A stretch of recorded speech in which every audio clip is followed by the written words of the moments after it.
It is a cold night in Edmonton. Many things have occurred since Elysium was bombed.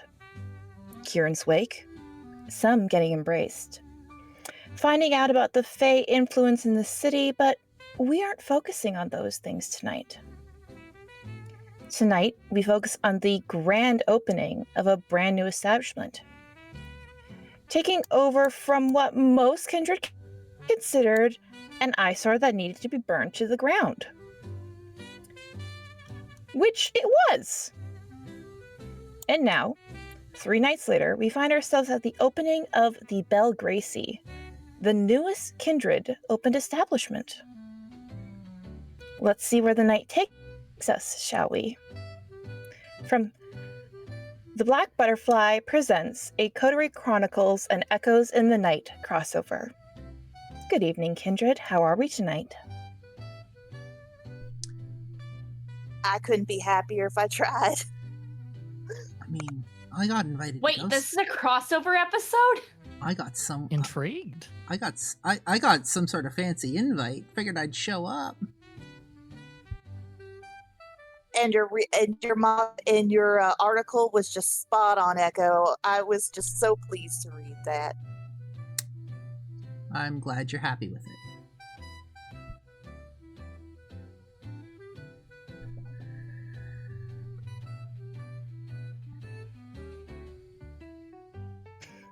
As is the case with any new night, I need everyone to make sure they roll their rouse checks. Oh yeah, I gotta do rolls tonight. This is gonna be freaking weird, man. Give me 1 second. Not so fun when you're on this side of the table, isn't it? Oh, you misunderstand. I thoroughly enjoy this. Give me 1 second. I know. I'm just I will need someone to walk me through things once more. Rouse check. Grab a d10. Yep. Roll it. 6 and above is a success. 5 and under, you add a point to your hunger track. Yes! Oh no. Pass. Alright, let me see here. That's a fail. I will take that. Passed with a 10. Oh no! I did not pass, however, I have a question for the storyteller.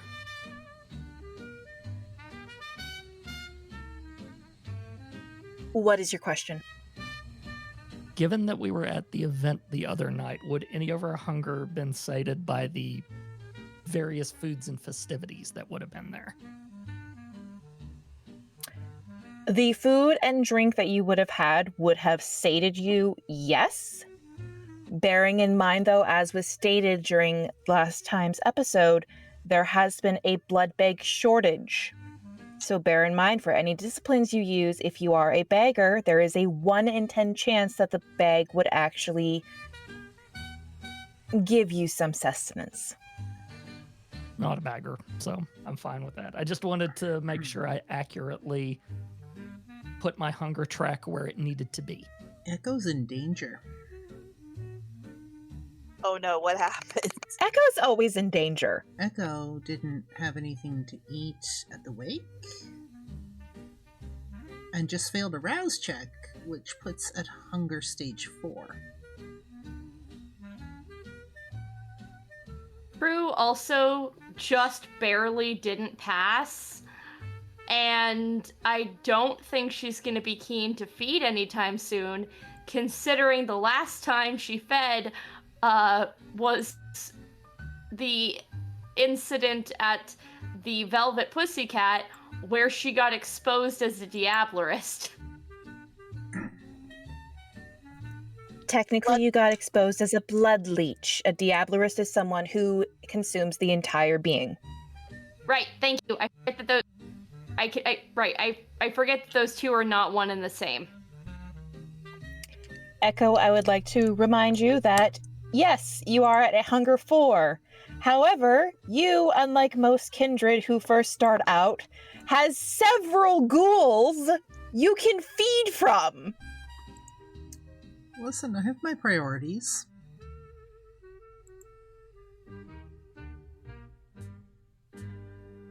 You absolutely Clearly. Oh yes, you're gonna love Echo.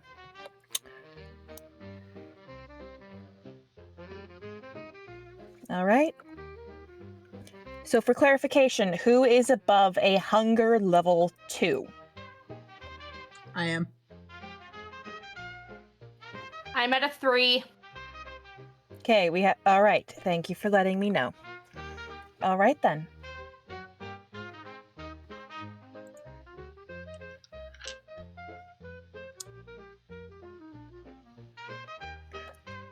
Walking up, you can already tell that the property has undergone a massive overhaul. It's clean. The brick walls of the exterior have taken on a warmth that wasn't there before. It's welcoming, beckoning you to follow the sidewalk and ascend the porch. The porch stretches across the entire front of the building, a pair of rocking chairs standing guard on either side of the front door. Between each pair of rocking chairs is a small table with glowing lanterns, casting light onto the porch and reaching fingers out into the night-blanketed small yard. The front door is heavy oak, requiring intent to open. Around the door is a collection of stained glass, the design of needle with red thread framing it. As you step through, and it's as if crossing into a different era entirely. You are reminded that it is a... We cannot hear you. Audio just cut out on it. I apologize. I keep forgetting that my push to talk does not like me being pushed to talk for too long. You left off at you are reminded of. You are reminded that it is a place of respite, by the bar running across the back wall, and the door next to it could only lead to the kitchen based on the noises that you can hear coming from beyond. But you don't see booths or traditional tables. It's more of an informal atmosphere, like you are stepping into the living room of a beloved aunt, though it's the aunt that has money to spend on fancier couches, wing-back chairs with ottomans, coffee tables stacked with art books, and side tables with vintage lamps resting on them to cast the room in a soft light. At the entry, the hallway splits off. What doesn't lead to the bar is a staircase that leads upwards. But for the moment, our proprietress, the owner of the establishment, Dora Mae, is standing there at the bottom of the stairs, waiting to greet her guests and welcome them into her domain. Dora Mae, take the floor. Dora Mae's just standing at the bottom of the stairs, arms stretched out. She's wearing a new outfit. Still very much a pantsuit, something out of the 1940s. Instead of her usual black, she's chosen kind of like a nice navy blue for the occasion. Brand new button, mother of pearl buttons on them. And of course, she got a new small brooch for the occasion on her lapel. It's probably one that she hasn't. If it's new, then awesome. But if it's not, then it's definitely one that she's had, but doesn't wear very often, except for special occasions. But she has her arms out and she's ready to greet everybody. Hey y'all, welcome to Belle Gracie. What y'all think? Those that have entered through the door is Danica, Maeve, and Prue. You mean Marzana? That, yes, Marzana. Sorry, I knew it was an M. Understandable confusion. Maeve has been kind of glued to Danica's side lately.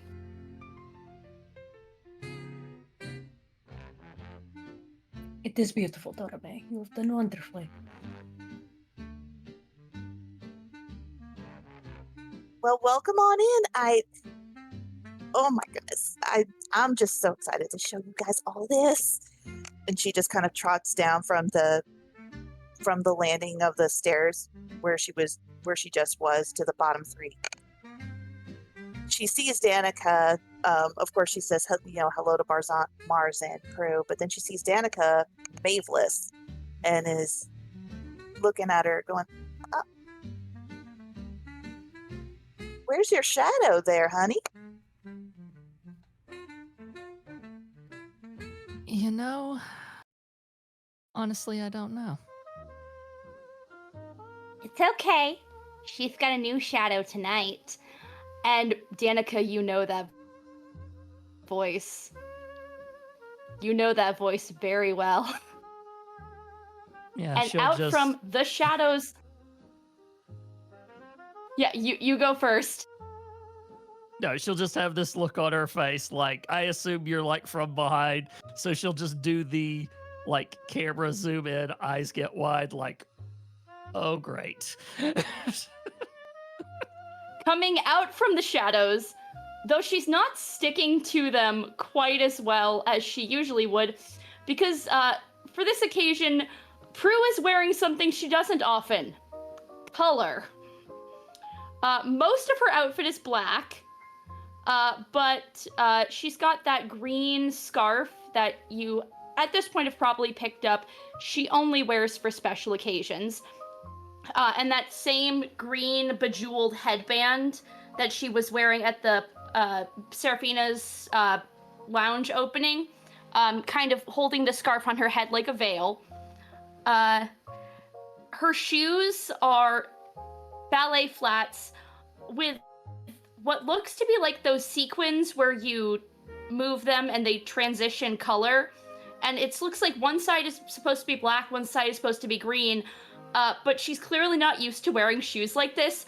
So the sequins are like every which direction and just patchworky, like they don't look good on her. And then the black leggings she wears have a little stripe of pink on them because, to quote a very popular musical nowadays, pink and green go great together. However, that's not the brightest color on her. And Danica, as she comes up to you, you see that she has tried to do her makeup. The eyeliner that you taught her how to do, the asymmetrical blue on one eye, red on the other, is at a point. It is flawless. However, she has tried to do her brows, again, in the 1920s fashion, though they are way too thick for them. So she ends up with that comically quizzical expression. Her blush is in perfect, bright pink circles on her cheeks. And her lips are overlined, like way outside the lines, with a dark lip liner and filled in with what can only be described as a fire engine red lipstick that does not in any way match her complexion or anything else she is wearing. And when she comes up and smiles at you, Danica, you see, at first you think she's got a little bit of her last meal on her teeth, but no, it's too bright red. No, this girl has lipstick on her teeth and is fully unaware of it, or aware of it and fully just smiling at you with lipstick in her teeth because she knows the reaction it's gonna get out of you. Hi, Danny. Prue, what a surprise. I was surprised to see you the other night at the wake, though you didn't see me. I see you're still trying. Oh yes, I'm still learning. Usually I have my makeup done by other people, but I'm trying. Oh, almost forgot. As she gets close, you can see she's trying to do her mascara, but there's like the fallout under her eyes of like, yeah.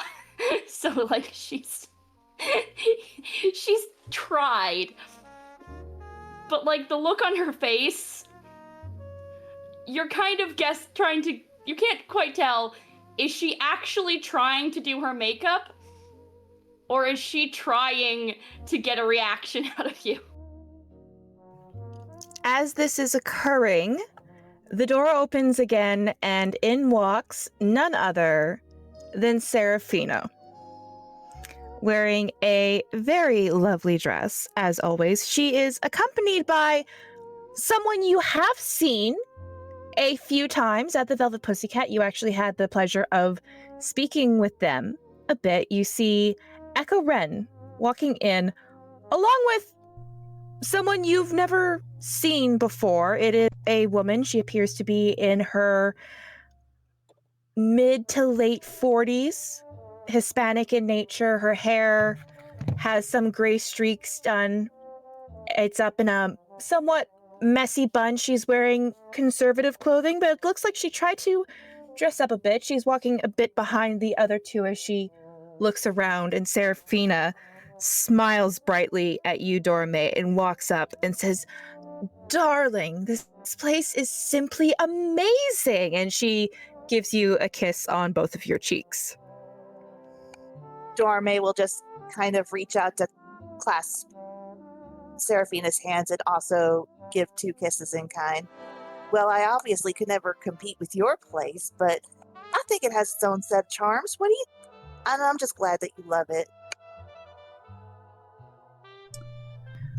Oh, darling, don't sell yourself short. After all, I do have some enchantments that go along with my establishment, but yours is nothing to sneeze at. It is simply...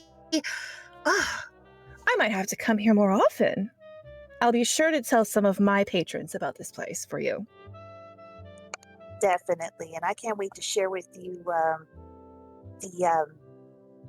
she kind of leans in and whispers, like stage whispers conspiratorially. Can't wait to show you all the little secret nooks and crannies that I have. Kind of took a little inspiration from you, but I hope you'll appreciate it. Oh, I'm sure I will. I believe you have met my associate and friend Echo before. Dora Mae. Absolutely gorgeous place this evening.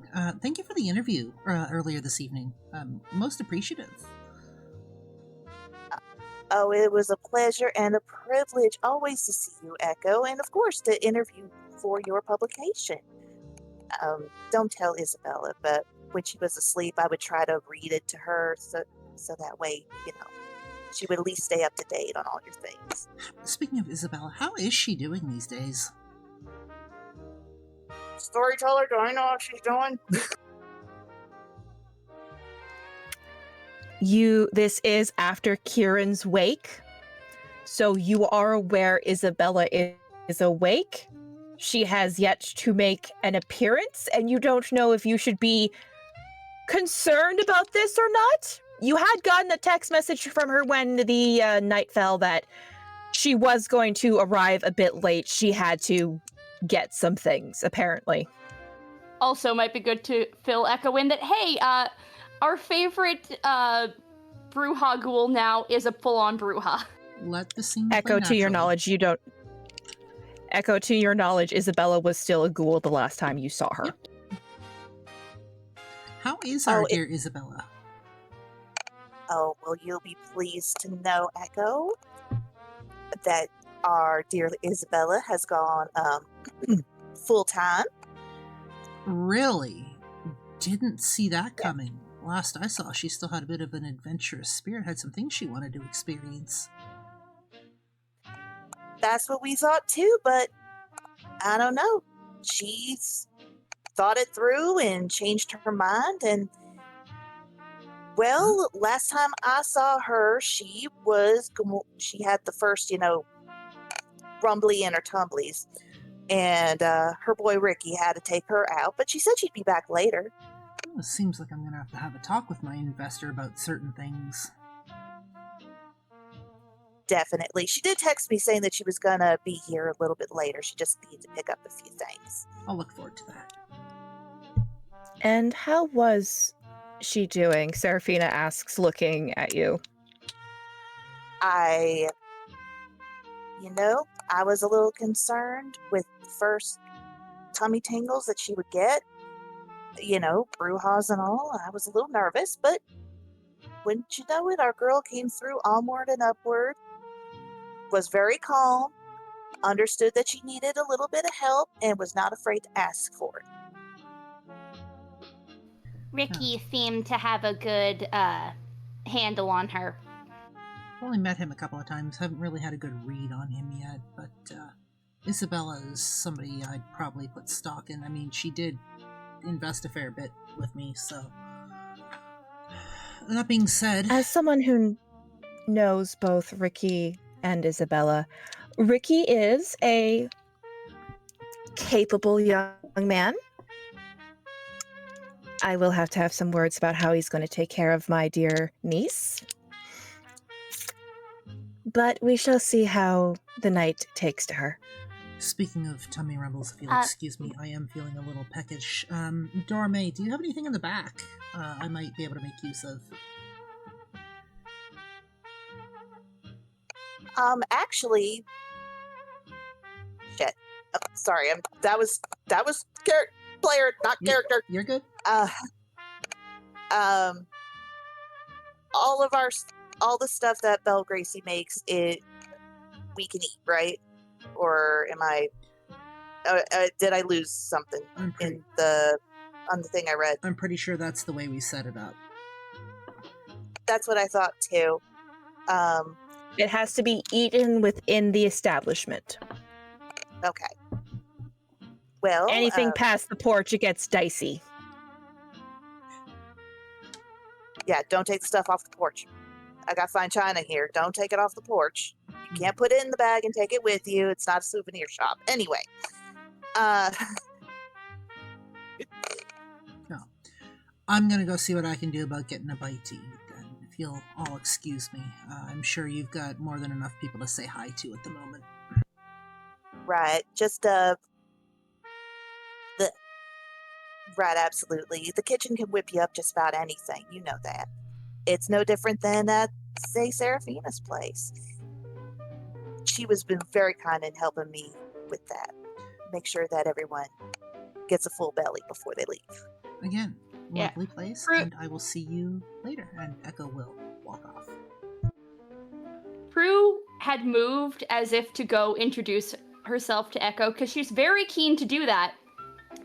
And then a thought occurs to her, and she very quickly, darts off to a corner to get the lipstick off her teeth, because that might be a bit too far for Serafina. You had noticed Serafina was looking at you. Tight lip smile. And then she comes back after getting the lipstick off her teeth. My apologies. Speaking of something we were just, speaking of, just a quick check-in, Serafina. I'm assuming the answer will be yes, but I figured I should check. Now that, Ricky has, taken over training Isabella for her full-time role. She's trying to borrow Dora Mae's metaphor, and she's not quite sure how to make it work. Full-time Her role. full-time job. Yes. Do you still want me to continue shadowing her as she trains? Prunella, darling. Ricky is a very capable with what he does and who he is. However, knowing what he is and how my darling niece is, if those two if their tempers get a little out of control, I would rather someone keeping an eye on her, just in case she tries something she really shouldn't. As I said, I was assuming the answer would be yes. I will keep an eye on her, as long as that one, points to Dora Mae, doesn't keep dragging me off to parties. Well, darling, you do need a social life. Why? Why do I need a social life? Because if you don't have a social life, you can't get information. If you can't get information, you can't get favors. You can't get favors, then what are you? She makes a point, Prue. I'm used to having... Prue kind of looks like the cat that swallowed the canary size. I don't have a mask. I am used to other people behaving like my mask. Particularly a certain someone you are rather well acquainted of who shares a faith with me, or what my faith used to look like. I'm aware, darling, and there is no need for you to worry. I have someone more than capable of making you a mask should you want one, but that is not why we're here tonight, she says, as she just, gently reaches over and, tucks a hair behind your ear because it wasn't symmetrical. Now, you go have some fun. Oh, before I forget, Dora Mae, this lovely person who Echo forgot to introduce, which I will have a word with them about proper manners. My goodness. This lovely woman is Marisol Alvarez, and apparently she has some information for you should you wish to hear her out. Dora Mae will put on her a genuine smile. Lovely to meet you, Miss Marisol. And she'll put a hand out for her to shake. Marisol takes your hand with both of hers and gives it a small shake. Her hands are warm. You can hear the heartbeat in going through her system. The faint smell of Hispanic cooking still lingering on her skin as she gives you a small smile and a slight bow, and she says, "See, it is very good to meet you as well." And pardon me for saying so, but is that Goya Sasson I smell on? Were you making yellow rice earlier tonight? See, I was. It was Echo and Mine's Ward's favorite food at the moment. They are very obsessed with it.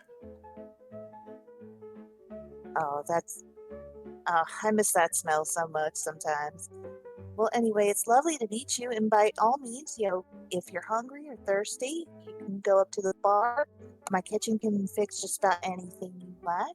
Just say the word, and they'll get that taken care of for you. I would actually wish to speak to you about a private matter. Specifically about some of these specials I heard that you offer. Not for myself, but for others who might be in a similar position that I once was. Oh, I see. Well, if you come with me again to the bar, I can have my bartender show you our menu specials, or our little secret menu, if you will. Come on over with me, and she'll just gently lead her to the bar. Where, if any of you were with Dora Mae, or have seen the diner that Dora Mae usually meets folks at for the first time, this is one of the college-age kids that works at the diner that is 24 hours. And he's dressed up nice. He's got a nice, suspenders. Like the old school suspenders, not with the buttons. And he's white. Does he have a twirly mustache? No, he's clean shaven. White button-down shirt, no tie or anything, but it's just buttoned just to just below the neck, and his sleeves are rolled up. As you take Marisol over to the bar, what are the rest of you currently doing? Mars has been sort of watching and listening, taking in the things going on. around the establishment. She has for sure found be drinking once it was confirmed that we could eat and drink all the things in here. And I think Prue, after grabbing herself a glass of... I don't know what she'd get a glass of. She's not really sure what her favorite drink is. She is used to just drinking what she's handed. So I think she goes up to the bar, doesn't know what to get. And so then she goes over to Danica. And now that no one's around and she's had her fun kind of messing with her friend, gives her like a soft, genuine smile on those over-painted lips and just softly asks, "How are you, Danny?"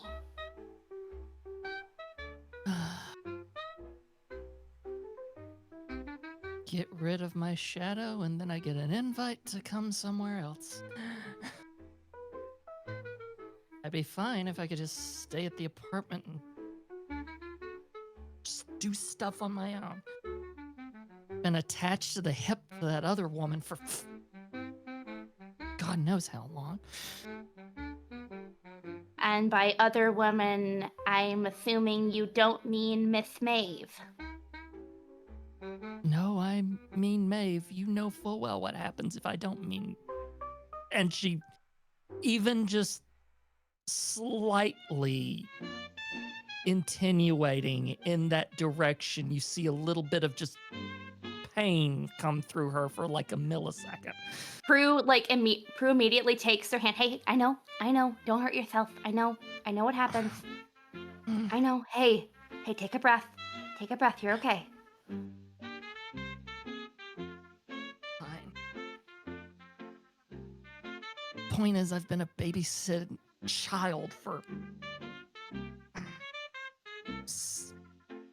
It's been about several nights, right? At this point. Give or take? Yeah, okay. For about several nights, just...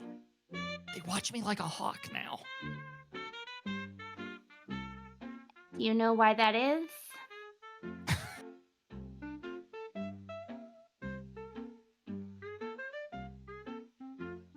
I'm going to make some assumptions about the rules with what my character's about to say.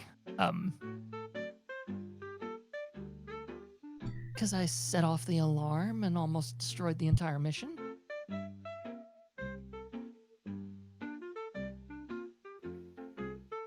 Prue nods. That doesn't sound like you. Yeah.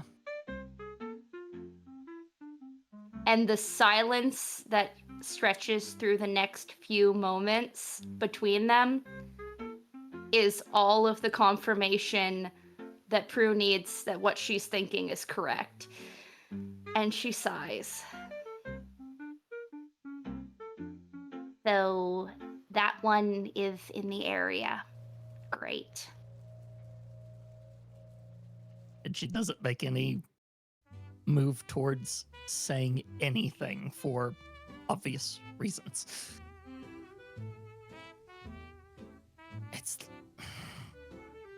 I don't get it. It's like they don't trust me and yet they want me everywhere. I know exactly how that feels, looking toward Dora Mae. I'm in a similar boat with them. Sort of. I mean, I guess it's kind of an occupational hazard, us being what we are. Yeah, it seems like the Nosses get this all the dang time. It's not just a Nos thing, it's the... Well, you know loosely what I do, and I know loosely what you do now. It's that sort of stuff. When you gather information, nobody really trusts you, because what if you're gathering theirs? When you live by lies, you fear to die by the truth. Couldn't have put it better myself. Look, I'm gonna be in the area for a little bit. I owe looking towards Serafina. Certain people some favors.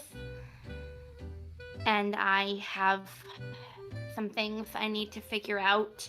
And Danica, you see her hand go to her pocket, and a similar look on her face to what you had when you were trying to talk about her.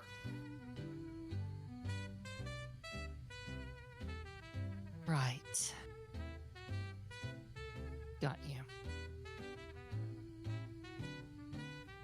Wanna stick together while we figure out our assorted messes?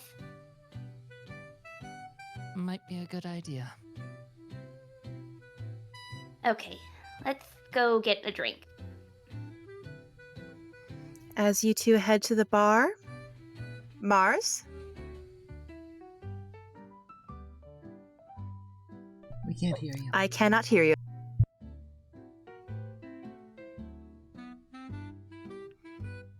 Can you hear me now? I'm a little closer to the mic and hopefully it'll pick me up. I can hear you perfectly. Beautiful. Fantastic. As people are mingling, Mars will make her way over to Serafina with her cup of coffee. How goes things at your establishment?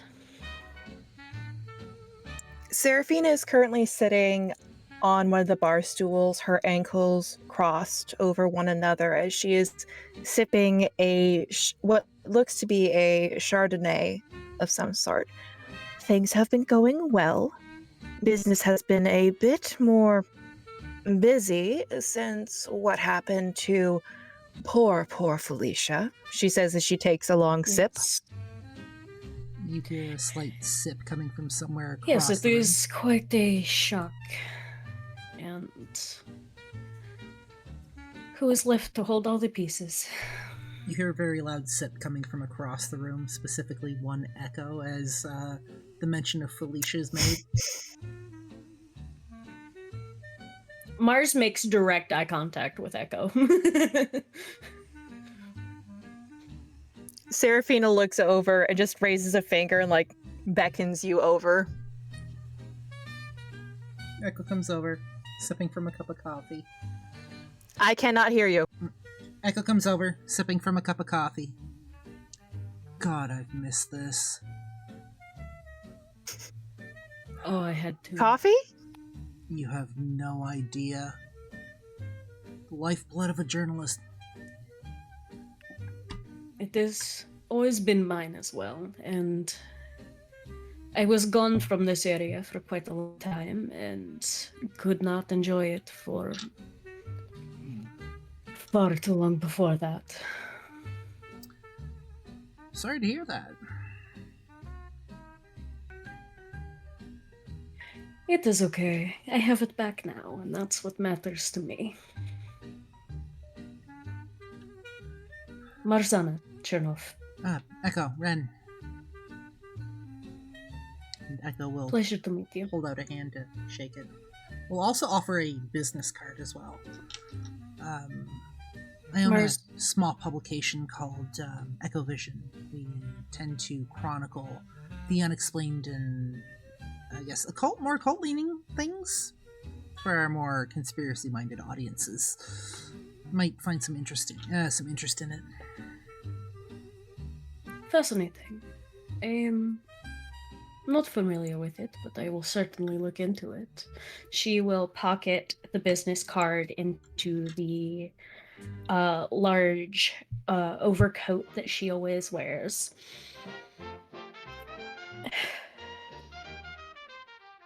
I had a plan when I came home, however, things were thrown off. Trying to figure out where everybody seems to want to sit now.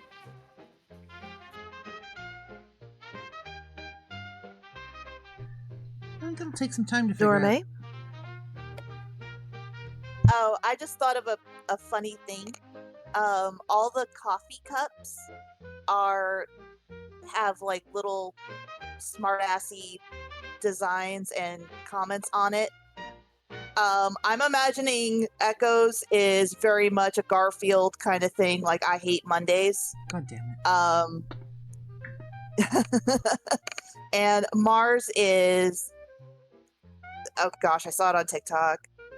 Something like, don't start with me sprinkled tits, I will shank you with my horn. And it's a picture of a unicorn looking pissed off. I'm sure you'll find your footing. Fantastic.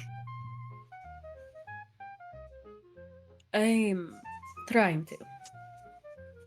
I would had a brief discussion about certain things before. How shall we say things went tits up?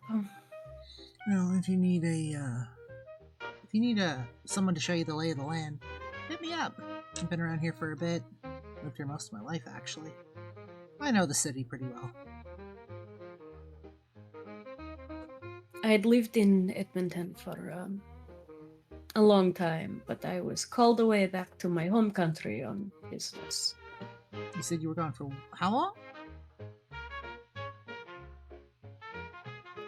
I had been gone for at least 6 years. I, quite frankly, stopped keeping track at some point. I had A lot changes. much on my plate. A lot changes in 6 years. Far too much, in my opinion. I'm sorry, Serafina, you mentioned something about, Felicia.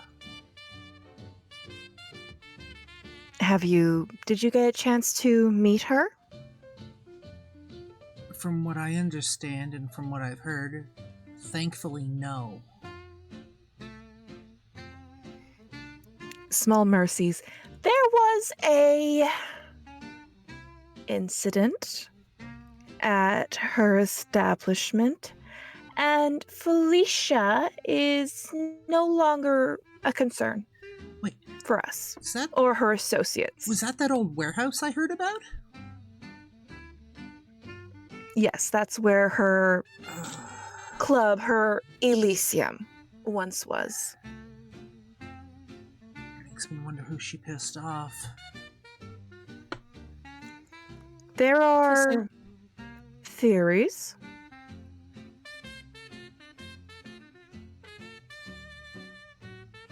I have some of my own, but unfortunately, I have not been able to get much concrete.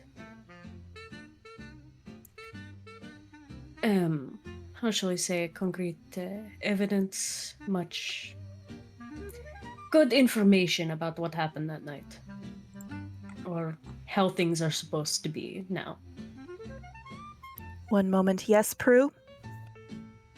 Given Prue's connections with certain people, I'm assuming Ro would have told Prue about the warning. Oh, never mind. You have noticed that I will say this for both Prunella and Echo. Since what happened with Felicia, her text messages lack emojis.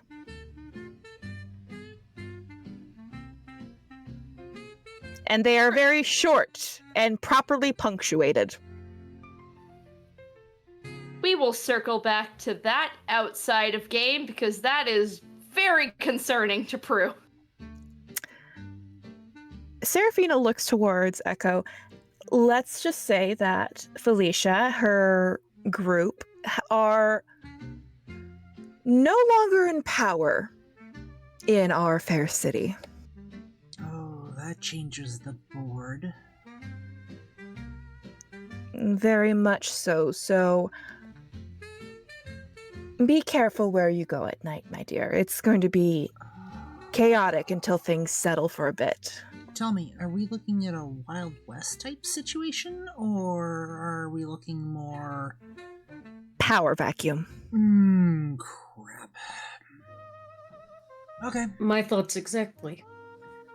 Which is a bit why I wanted to talk to you, Serafina. What are you making of all of this, considering where you tend to stand? Is this that discussion about me taking over again? No, and I didn't want you to in the first place. I just wanted you to stop pussyfooting around. Darling, I am but a mere observer. I make connections, I meet people, I help those people make connections. Whatever happens outside of my establishment is really none of my concern. Which is where I figured you would continue to be. If people show up looking for somewhere to go, you can send them my way. Unfortunately, I have a vested interest in making sure that things get back on their feet rather quickly. I'll be sure to send anyone who might need a hand or two or three your way, Mars. I will say, though, that perhaps we should be careful with what any of us do. After all, you could almost say, she says, looking towards Echo, we're starting to get hunted.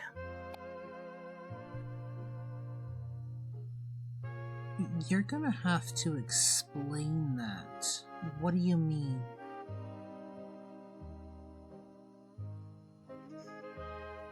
Who was Dracula's main enemy? Van Helsing. Like, And what was he?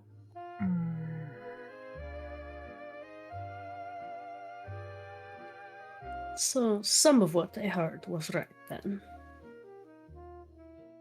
I have no concrete evidence. And the one who I would ask is being surprisingly tight-lipped about it.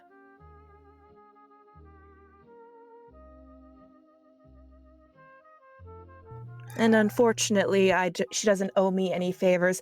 And she's somewhat upset with me right now because I grounded her, so. Felicia never did anything half-assed, did she? And then she had his son dropped on her. Excuse me? So that's right too. I don't have enough brain cells for this. I think my food's ready. I'm gonna leave you guys to it. Thank you for catching me up. I'm sure we'll be in touch. And Echo's just gonna walk off. If you want, Echo, I will say if you want more information, perhaps you should try and have a chat with our shared little ball of sunshine.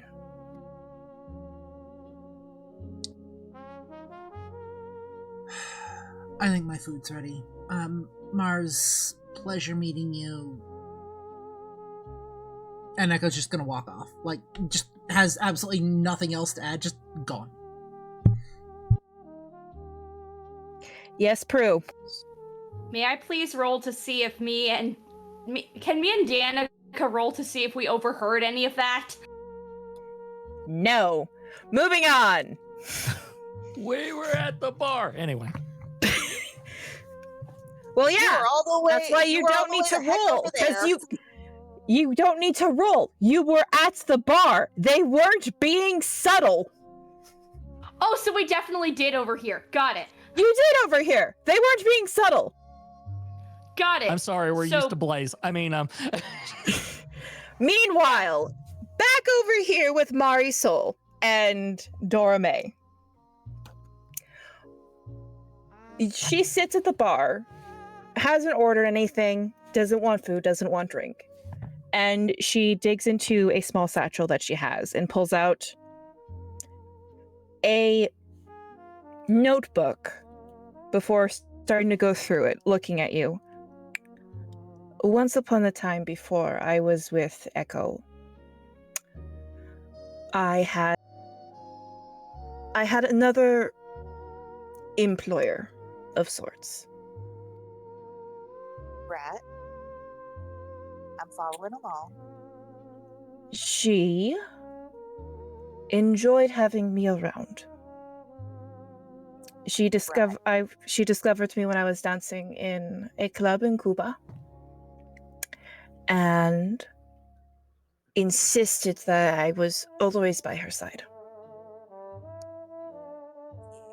One of those. Okay. Go on. And for the first little while, the first decade or so, things were good. And then she needed to expand her palette. She would offer the chance for people who were trying to escape Cuba that if they wanted their families to leave, they could, but they would have to leave one behind. Got it. So you're talking like a, oh, damn it, how did Sarah say it? A coyote situation. See. At first I saw nothing wrong with it. After all, she was very kind to me and always helped me, and I dare say I was in love with her. And then my little sister wished to escape with her and her daughter. It was just the two of them. And my employer tried to have her leave her son behind. That's heartbreaking. I'm so sorry. I managed to distract my employer long enough that I got my sister and her son on a boat outside of Cuba, and they escaped using the connections that she had. And when she found out, she was not pleased with me. And things took a very, very dark turn. And I went from being her favorite to a doll that was passed around. Oh, you should not have gone through that, Miss Marisol, honey. Anyway. Yes, but that is not why I am here. Echo has been very kind to me. They have proven to be better than what she once was. And I had overheard them talk about your establishment, specifically what you wish to do for people who once were in a situation like me, and I figured you would want this list of names. And she hands you a list of names, which I will give you later. These people, although did not give safe haven, would give safe passage. And although I do not think they would come this far north, because mainly they operated in Florida, they did often help people like me escape situations they wanted out of and needed to. Well, thank you. That's very kind of you. And Dora Mae will. Is this a page from the notebook, or is? Yes. So basically, it's the same size as Isabella's little book of big questions. Okay. Essentially, it's like a page ripped out of that, and on it, it has on top of it, it says Ferryman. And then underneath it has about 4 or 5 names, as well as at the very, very bottom, what looks to be a phone number and an email address. I do not know if they still have the same address. I do know they had to change it from time to time due to the fact other employers became aware of what they were doing. This man, she points to the top of the list, and it has the name Elliot Tucker on it. He is a, how you say, bruja. He is very passionate about righteousness. He was the one that got me out of Cuba. Sounds wonderful. Thank you. And she'll fold up the piece of paper very carefully and almost making a show of it to show Marisol. She tucks it into her bra, just letting her. I'll keep these safe for you, and I'll Thank you. thank you very. Do try to make sure no one finds out about them. They are a good organization. Well, no, I believe they are themselves a coterie who go around and assist those in a situation like that. I will keep that in mind. Would you like to know how my little thing works? See, I would love to know. I only heard about the Red Sky Special, she says, and you notice that the bartender like perks up, looking over. And she'll just like wave the bartender over. Hey, could you show her the secret menu, specifically the Red Sky Special? And he'll walk over and with a smile takes a laminated, looks like a laminated like slightly larger than a bookmark, but it's a laminated card, and just places it on the bar and slides it towards Marisol. And on this card, it says Red Sky Special. For if you need assistance, we are available for you. If you say on the rocks, this tells us your situation. On the rocks means I ran away and I need help. Straight up, it means my owner is here and I'm in fear for my life. Shaken means I'm in a medical or mental crisis. And underneath that, it says the bartender is going to ask you a question. All you need to do is answer in the affirmative, go into the bathroom, and there will be a linen closet. And open it up, and you'll see a set of stairs to go up.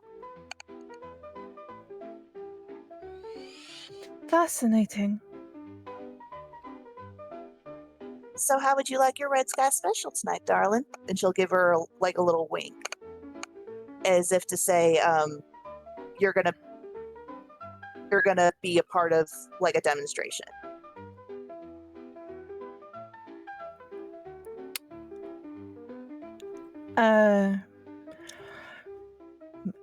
ADHD brain, drawing blank. She will have the one that refers to where her owner is here. That would be straight up. Okay, so that's straight up.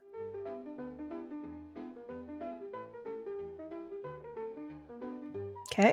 The bartender nods, says that'll be ready for you in a moment, ma'am. And then Marisol stands up, goes to the bathroom to check out how it all works. And the moment she enters the bathroom, the front door opens somewhat with a flourish and a bang, as Isabella is still getting used to her own strength and opened the door, looks at it and says, "It was like that when I got here," as her and Kat walk in. Isabella actually looks like she cleaned up for once. She isn't in her usual grunge, I don't give a shit attitude type where she's in a cropped red jacket with a short black dress wearing... You cut out. Motherfucker! Wearing... Isabella's wearing a cropped red jacket with a short black dress underneath it, signature combat boots laced up with matching red laces. On the lapel of her jacket, Dora Mae, you actually see the gold and pearl brooch you had given her. Her hair has been pulled out of the face in a very short, fluffy braid.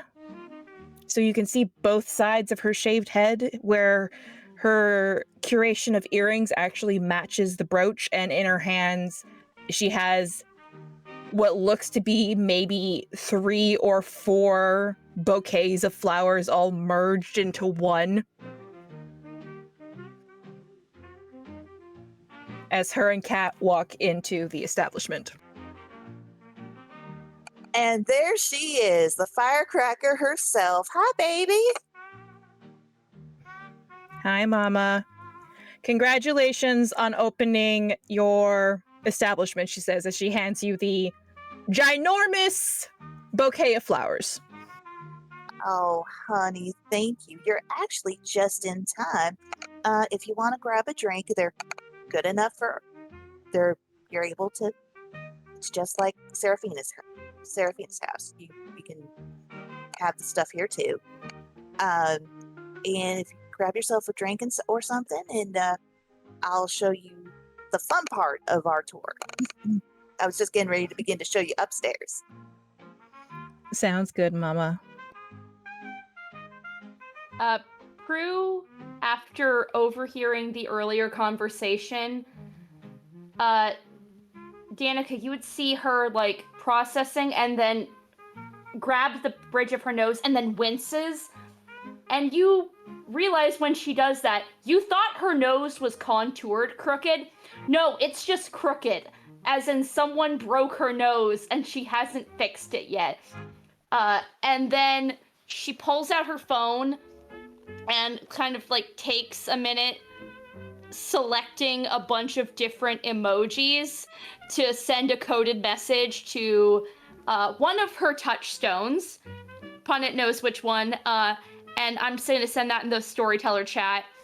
And then I think by the time she sends that off is when Isabella bursts in. Katerina, do you want to describe how you look this evening? I certainly can. Catalina is a little more dressy than usual. She's wearing a pantsuit cut to hug her figure. She looks very professional. She did drive Isabella here, but you get the sense that there's another reason why she's here also.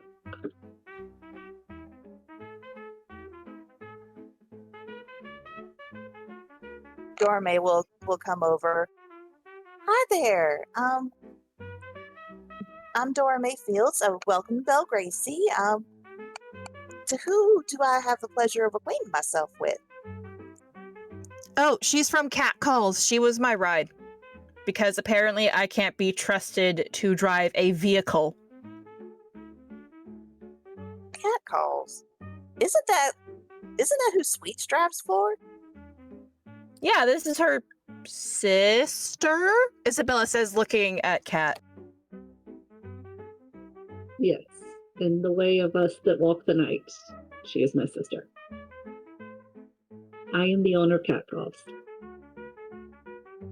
I am Catalina Ford, and she's going to produce a business card and hand it over. Dora Mae will take it. Well, it's lovely to meet you, Kat.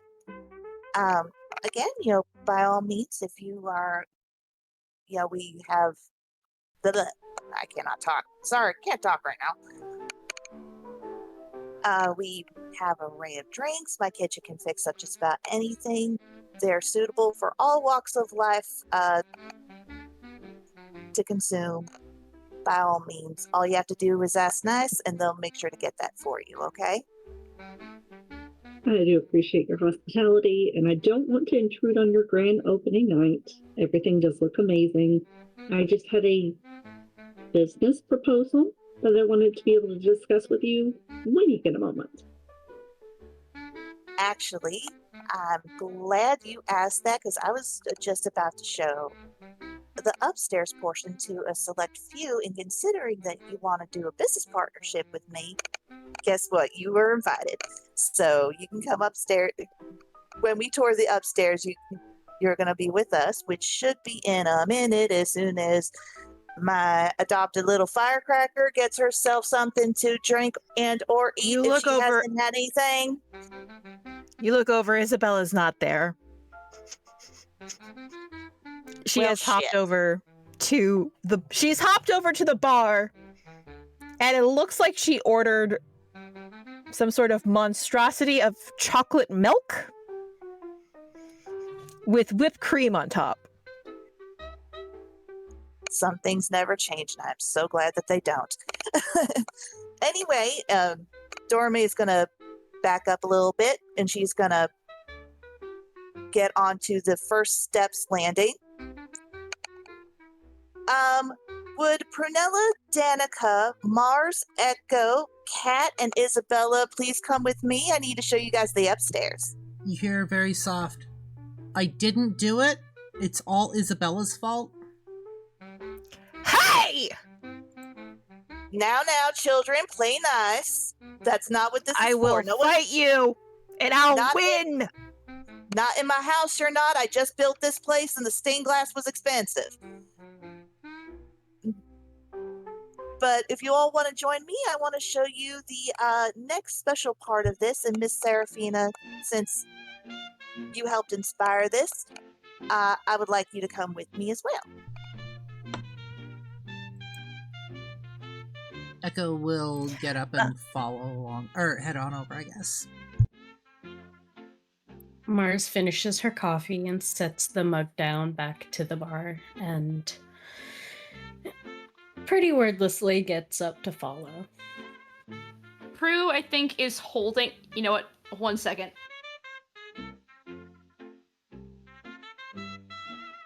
Prue is holding a mug of Earl Grey tea that has been made to be able to be drank because she grew up drinking that, so it's something she at least knows she likes. Or it's something she's used to, so she knows she can tolerate it. And she's continuing to hold on to that. And as she starts walking, she kind of goes past Serafina, and trying to lighten the mood, she kind of leans over like, Well, at least this time I didn't ruin the upstairs reveal.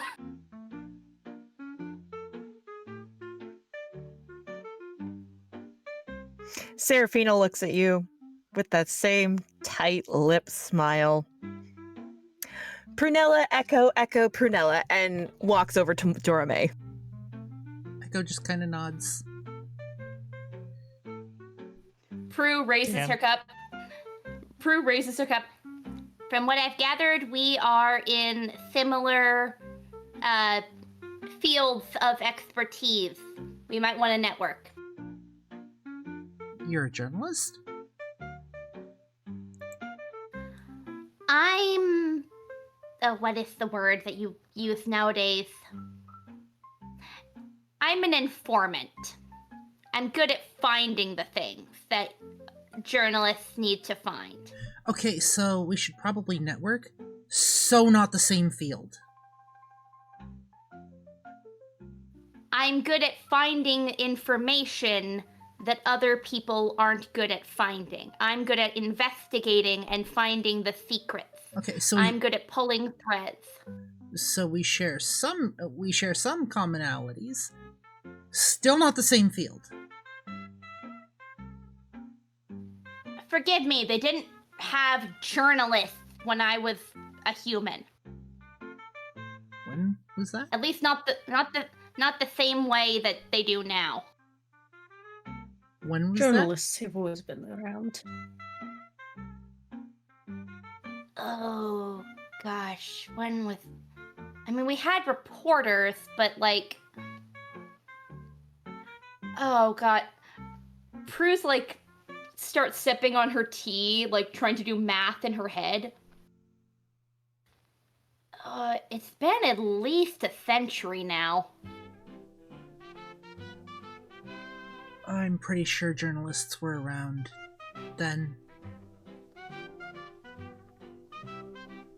Not the same way they are now.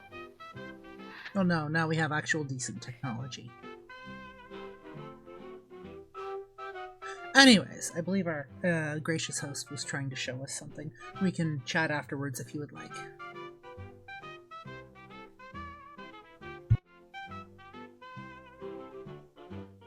Danica, who since everyone else has given a outfit, I might as well jump on the train.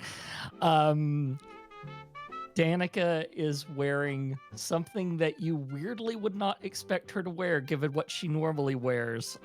She's wearing a kind of black dress that goes to about maybe above the knee length, and then a little pair of boots to go with it.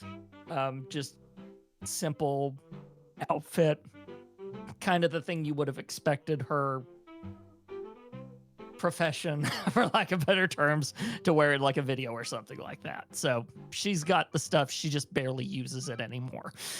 But considering Serafina's invite probably very specifically told her to dress up, she figured, let's not piss her off more than I've already pissed her off.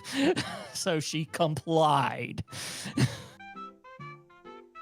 But she'll look down at the, soak this in, people, because you're only going to hear this sentence come out of my mouth in character, the energy drink that was in her hand. And she puts it down on the bar and kind of chuckles at the entire conversation that just happened beside her. And looks at Prue and kind of whispers, why in the world do you always get in the arguments with the pedantic ones? As they walked with each other to where Dora Mae is. Prue just kind of shoulder checks her. It's a talent. Somebody using a $5 word, I'll have to make note of that. She looks over at Echo and goes, Danica, pleasure to make your acquaintance. Echo, Ren, charmed, I'm sure. Oh, now Danica. Danica's in your field, definitely. You two should definitely connect. Danica's a journalist?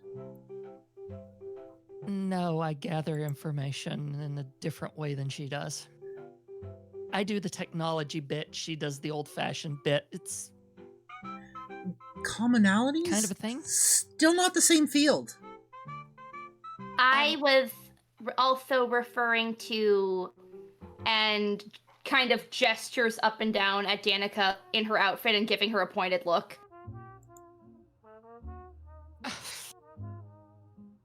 Echo just kind of looks up. Sure, I suppose online content could be a connection, but oh, come on. We should totally connect. There may be a possible collaboration possibility there. With the... I don't know if I'm still going to be a beauty influencer. Who I can... Sure. You know what? Sure. We'll figure that out later, okay? Like, I would love to just sit down and connect with you, and we can talk about possibilities. I mean, you never know what the future's going to hold. You never know what's going to happen. And you never know when you might be looking for an escape hatch.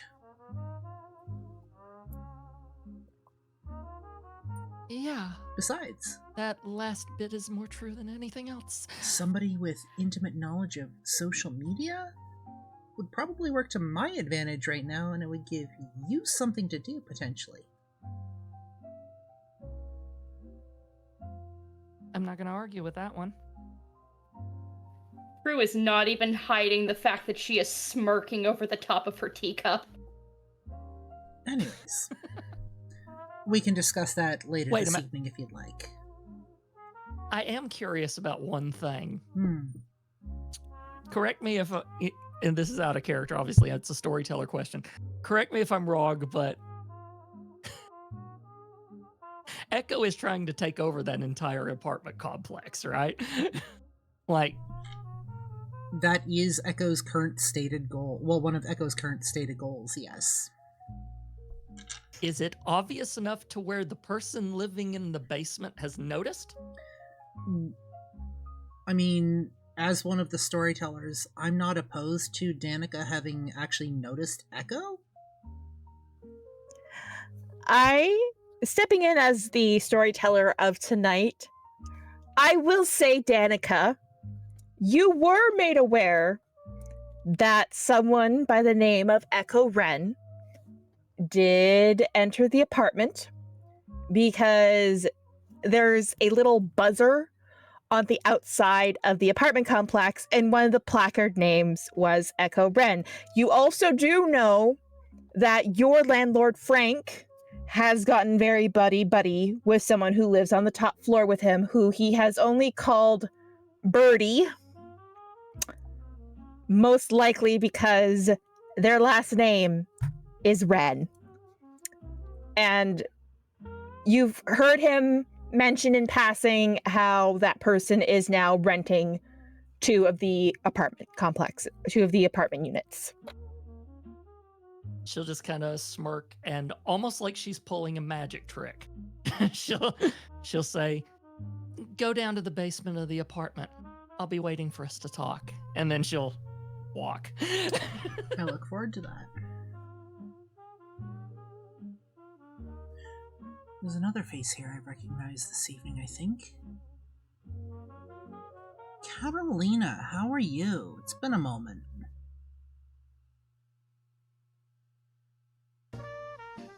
I have indeed. How have you been? I've had better days. I've had worse days. I'm sure you're aware of the explosion that we had in town. I am actually, yes. Happened to lose one of my drivers in that. Not happy about that. I'm sorry.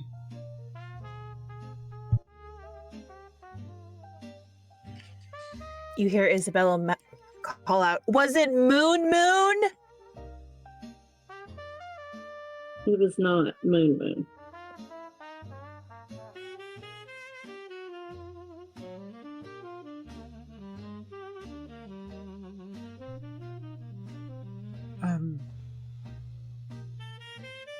Echo literally says nothing else. Just I'm sorry, and like falls silent.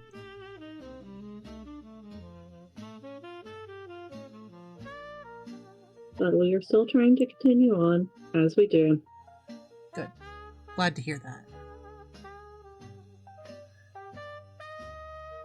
Dora Mae, what's this about an upstairs now?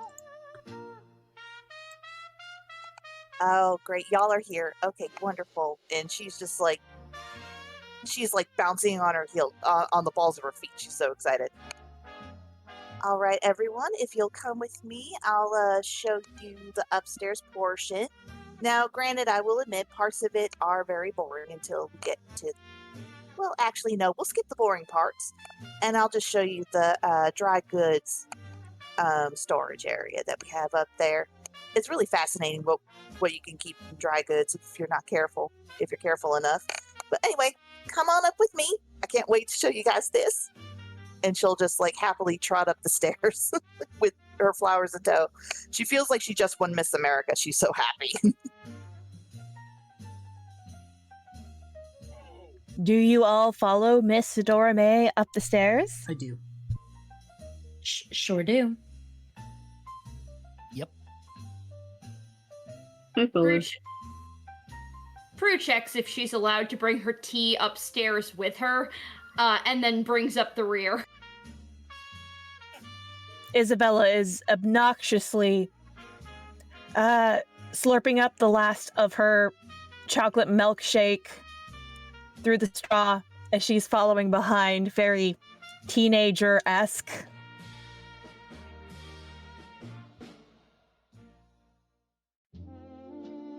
Okay, so just for my own edification, what's everybody's height? Oh God, give me 1 second. Just like a rough guesstimation of a character height. I know I had Prue's set, and this is, I think, the third or fourth time we've asked how tall is Prue on stream, and me having to go, hold on, let me check the Hero Forge. Pretty sure Echo's like 5.5, somewhere between 5.5 and 6 feet. Mars is 5'3" in her heel boots. Mars is tiny. She sure is, but she has a big, intimidating presence. No doubt. Danica would probably be around 5'5", I would guess 5'5", 5'6". Okay, so same height as Dora Mae. All right, so Dora Mae will have everybody come up and just wait for everyone to come to the front of the horseshoe hallway. Prue, if I'm reading the Hero Forge correctly, is somewhere between 5'6" and 5'8". Okay. Alrighty, everyone's here. Okay, let me just go ahead and show you my dry goods. And she'll open up the door and just kind of like the door opens in, and she just kind of flattens herself against the wall to make sure that everyone goes inside. The dry goods, and it looks just like a large pantry. It just looks like a big pantry. It's just like you're like, what the heck is this? Like beans, rice, bags of flour, things like that. It's just like, what the heck is going on? Dora Mae will look at Echo. Hey, Echo. Echo will stare back. On the second from the top shelf there, that can of Sicilian olive oil, could you just pull that forward for me? I don't like how that's looking. Isn't this an odd time for olive oil? Could you please just pull it? Fine. Echo will head on over and reach up to the can and will grab it and attempt to pull it off the shelf. As you begin to pull it, you hear a soft click, and what should be the back wall of this large pantry opens up, and the door opens out. Dora Mae just looks at everybody and beams. Now if y'all will follow me,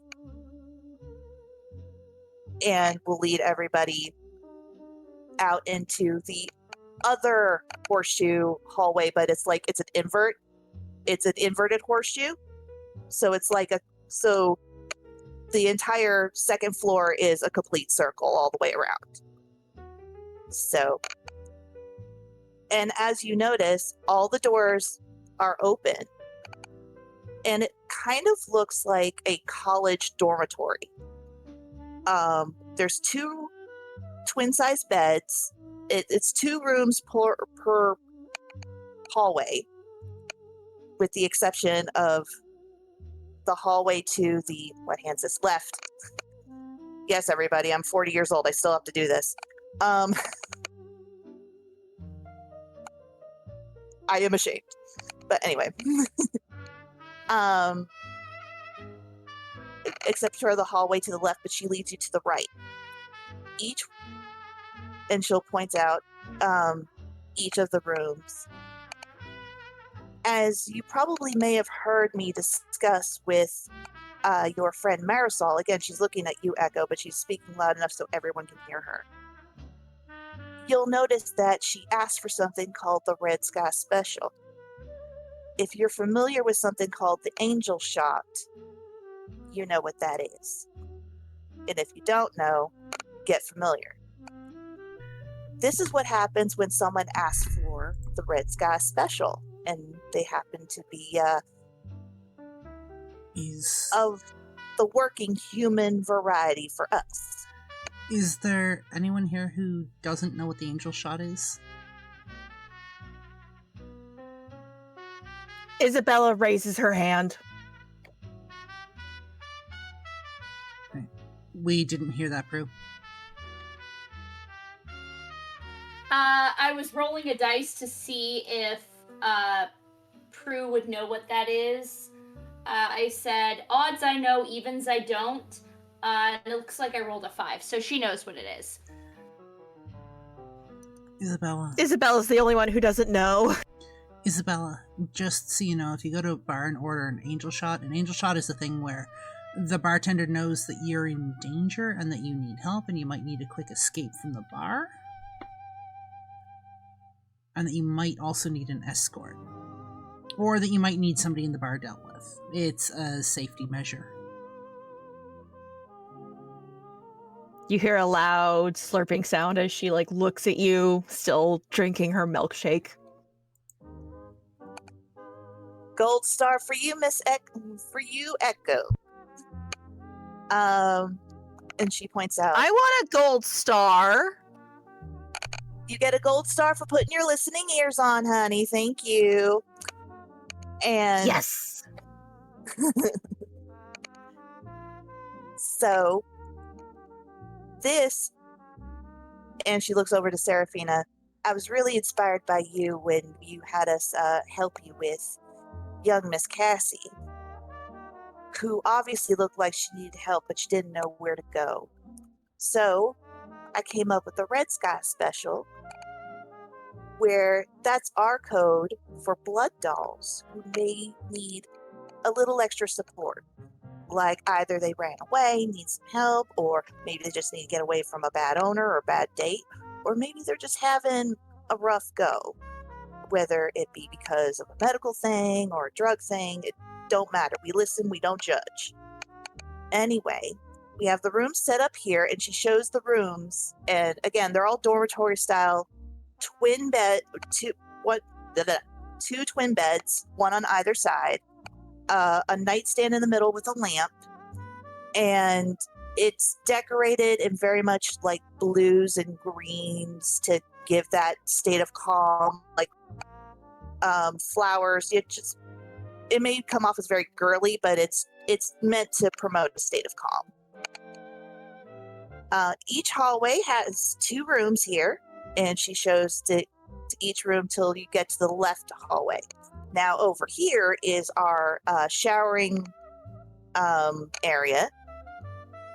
And is this where Marisol comes up, or is she already there? This is where Marisol comes up, yes. Okay. You'll see the linen closet, what looks like a linen wardrobe thing in the corner, that opens up, and stepping out comes Marisol. And that's just another feature that we have. If you take that stairway down, it goes to another linen wardrobe, which is in our bathroom.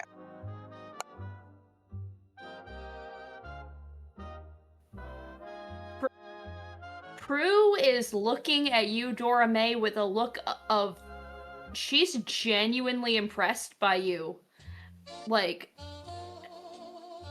Dumbfoundedly impressed, and just kind of, after being stunned for a minute, she starts kind of applauding on her teacup.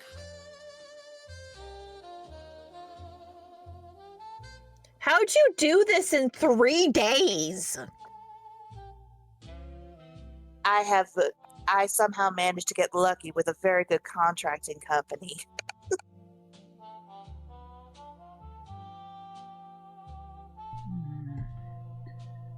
Either way, very well done. I will keep this, I guess, on the back burner in case I need to bring it up. Won't write about it anywhere, just so we're putting that out on the table. But if I do come across anybody who might need some help, I will highly recommend it. Thank you very much. I appreciate that. And she'll go over to Kat. Now, from what I understand, I think I know where you were going with your business proposal earlier. Is it going along what I think you were thinking?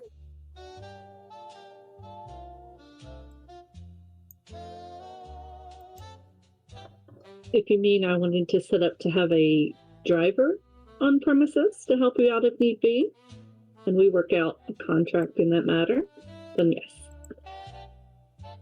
Then we will definitely someday here soon. And definitely, if not tonight, then another night, you and I will sit down and we'll get all the fine details drawn up. So that way we can make sure that these girls and or boys have a place to go, can get the heck out if they need to. And then she looks over at Serafina. And this was inspired by you. I figured if dolls wanted to have a safer place to go to work and heck even thrive, that all I would need to do is call you. What I would think how it would work is that I would call you and say, hey, somebody turned in something from the lost and found, and just maybe see if you could help them out. I would be more than willing to do that, Dora Mae. Thank you. And she looks around at all of you. A long time ago, when it was not the safest to do so, I was a working girl, or at least that's what we all called it. I think nowadays they call them spice merchants or accountants or sex workers. I don't know. The current term is spicy accountant. Thank you, Echo. Why are they called spicy accountants? It's a You hear Danica for once make a noise in the corner. it's a social media thing. I'll tell you when you're older. I'm Anyway, older than Very difficult to you! read expression.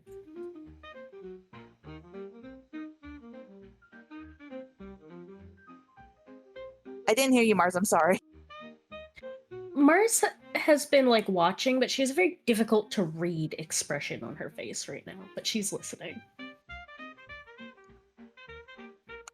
And let's just say, though it's still a dangerous occupation to have, you can just imagine how dangerous it was for me back in the 30s. I was very lucky. I got into a parlor house that suffered no fools, and if anybody tried to do something stupid, they were sent out on their ass, if they even got sent out at all, and not used for fertilizer. Anyway, not the point. The point is, when I saw Cassie, I was reminded of all those other girls or boys that may not have been as lucky as I was. And I want to, call me crazy, but I want to make a difference in our little world, and I just want to make sure that these girls or guys have a safe place to go, that they know that they can come here and be safe, and they're going to get taken care of, and if they want to go home, they can.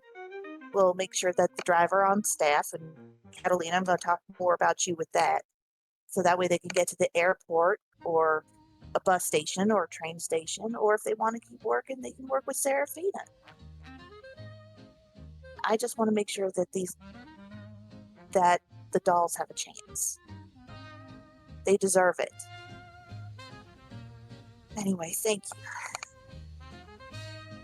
you. You're doing a good thing by letting them have agency.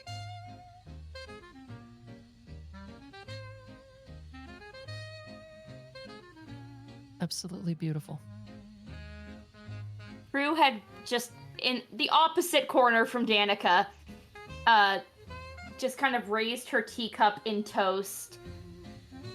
And I think she hears the way Mars phrased that last comment and gives her a look like curiosity, but knows now is probably not the right time to dig into it. But you can see the "I'm filing that away for later" expression on her face.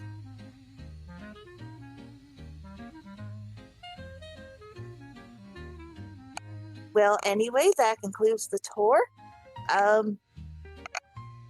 And thankfully, I'm going to start making those connections necessary so that way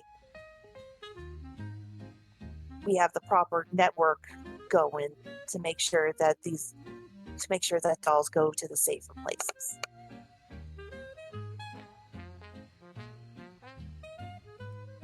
I'll give you whatever support I can offer in your endeavor. Same here. Thank you. And Dora Mae just kind of looks, and it's a genuine expression. Thank you so much for everybody's help. I really appreciate every single one of you up here with me right now. Anyway, before my mascara starts running, let's go back downstairs and get this party started properly. It's a grand opening. By all means, everybody eat, drink, be merry. I want everybody to have fun today. Just don't tell them which is up there. As you all make your way down to the bar, where the main area is, more people have arrived. More people who you have invited, Dora Mae, as well, it looks like a few others. You see off to the corner, it looks like the 3 siblings that have taken a shine to Isabella, the Seaver siblings. The ones that tied her to a chair and forced her to eat soup are here.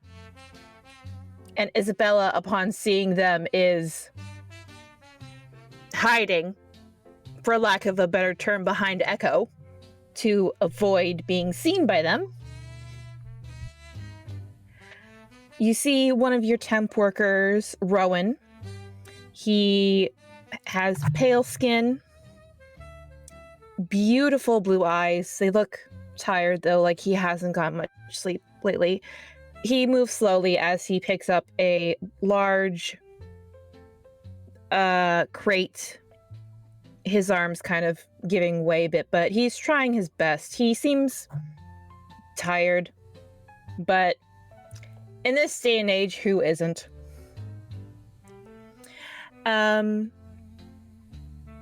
He actually beckons you over and says, there's this weird chick here who has something for you, Miss Mae.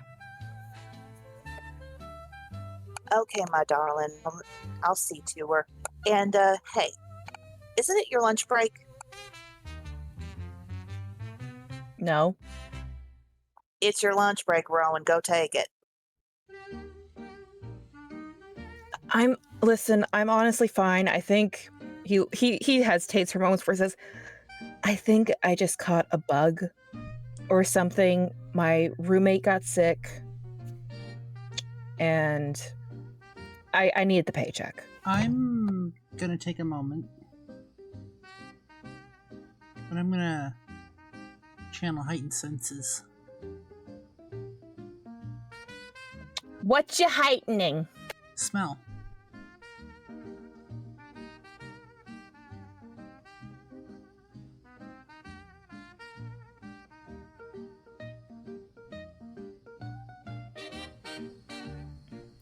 You take a sniff. He's human. That much is sure. He doesn't have that underlying scent of decay or rot about him that you associate with other kindred. He does, however,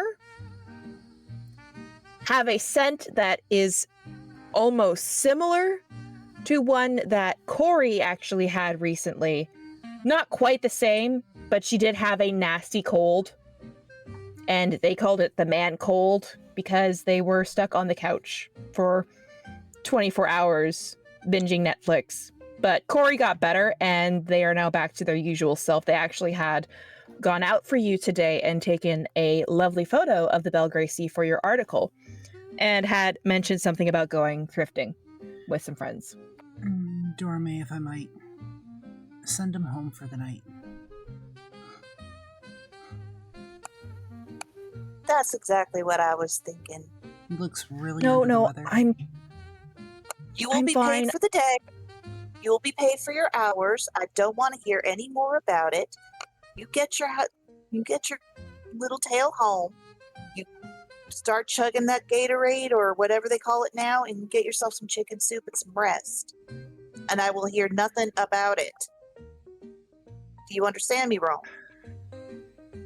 Do you still want me here for tomorrow? If I'll probably be kick it by tomorrow. Do you want me here for tomorrow night, or do you want me to wait like 48 hours, or?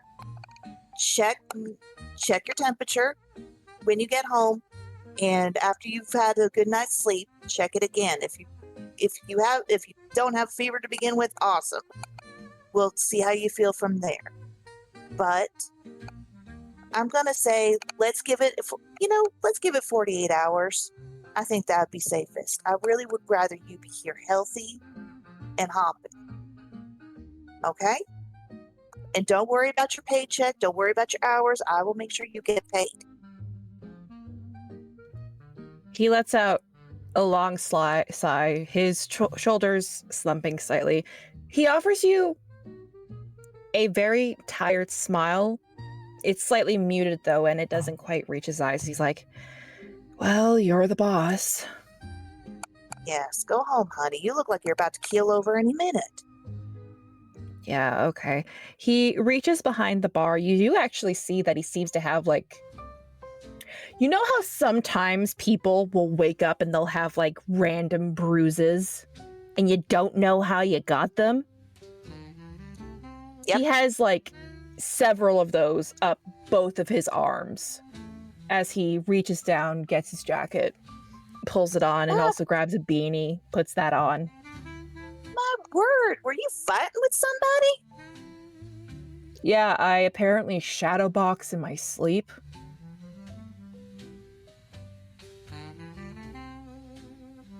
Well, did the shadow win? Looks like it won. Given all those bruises on you, honey.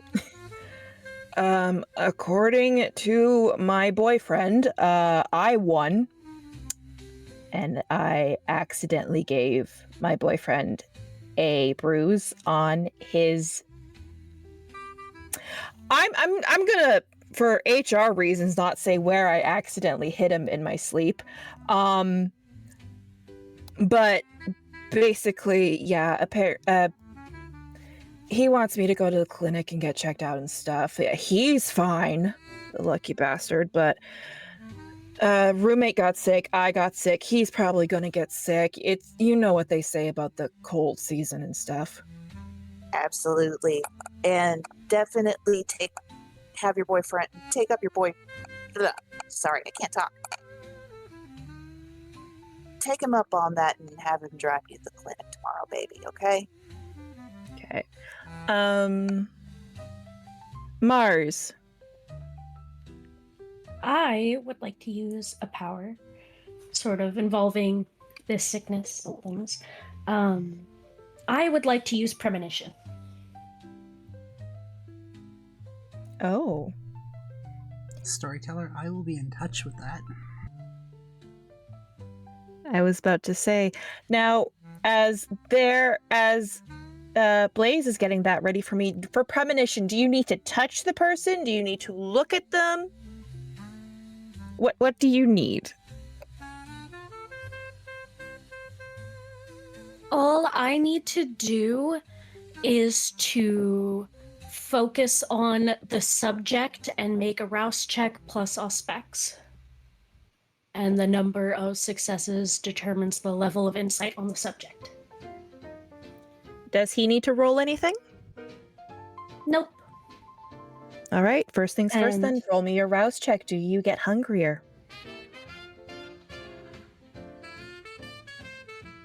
I did not. I got a 10 on that rouse check too, which is wild. Oh, good girl. All right then, roll me your auspex. 2 successes. Rowan is still speaking with Dora Mae as he pulls on a jacket. You actually see him also reach down and get those dollar store knitted gloves that basically when they become wet, they stay wet for like 5 days, no matter how long you leave them out. Yeah, I know. Yeah, it's that disgusting feeling. But basically, he looks at you like, yeah, don't worry. I have tomorrow. My boyfriend has tomorrow off from his gig. And we're gonna go to the clinic. We know one that's run by a guy that like does it. That's not super busy. Honestly, there's been like a cold going around or something. My kid sister got like a 24-hour flu.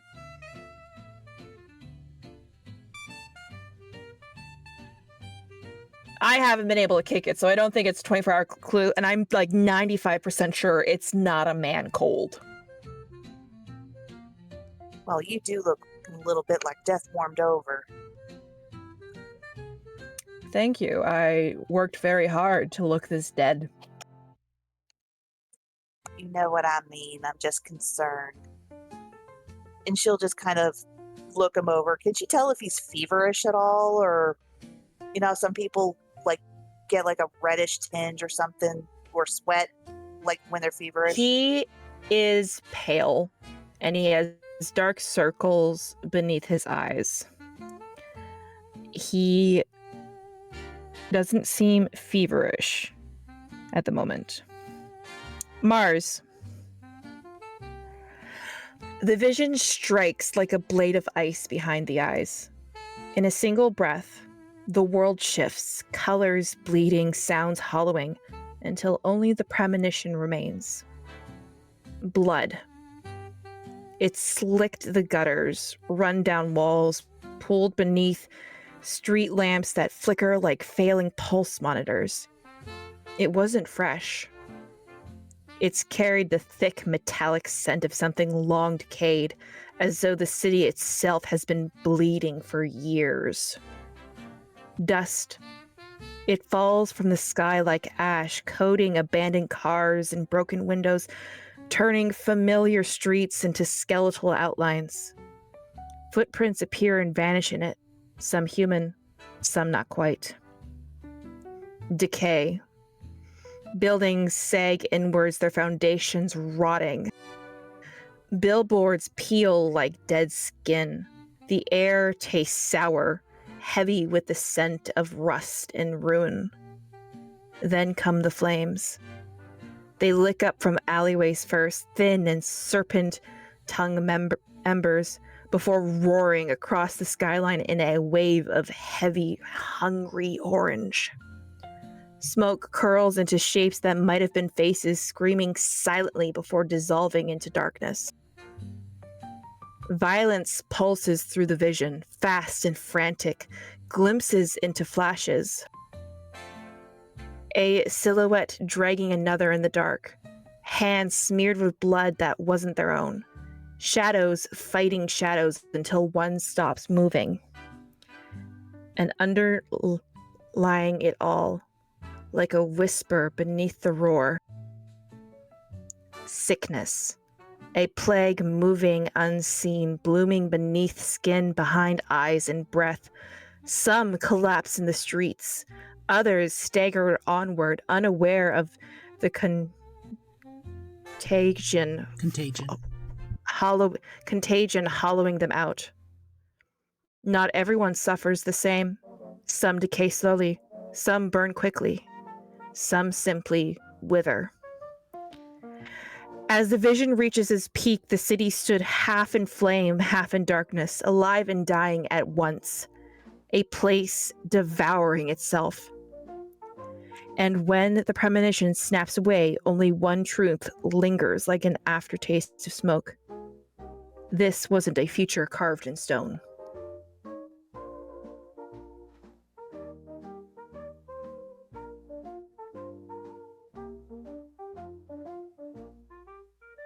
So after she comes back out of the premonition, she will make her way over.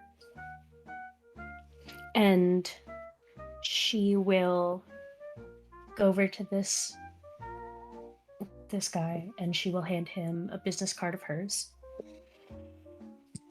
It has her name, Marzana. It actually says Dr. Marzana Chernoff.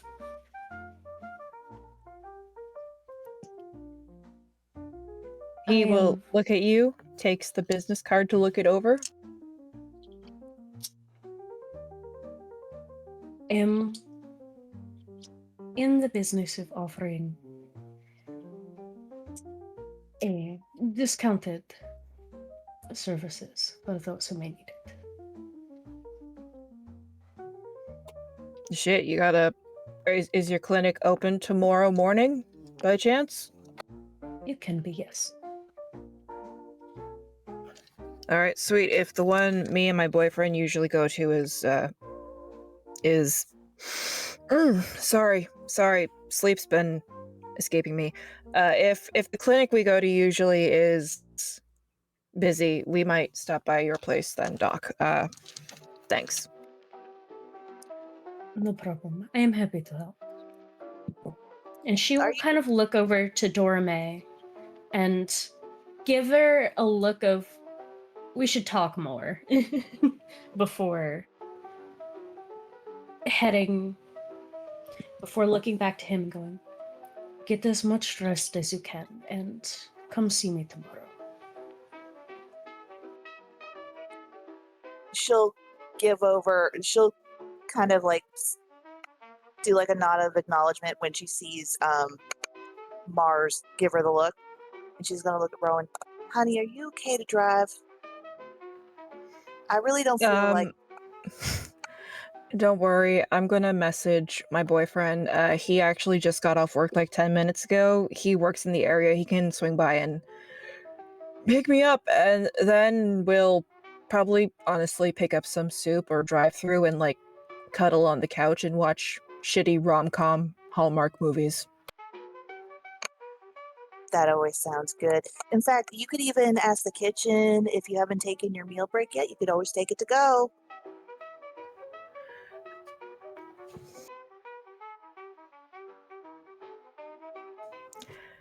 As tempting as that is, and as delicious as your food is, Miss Dora Mae, I'm afraid you can't beat my boyfriend's Nona's soup.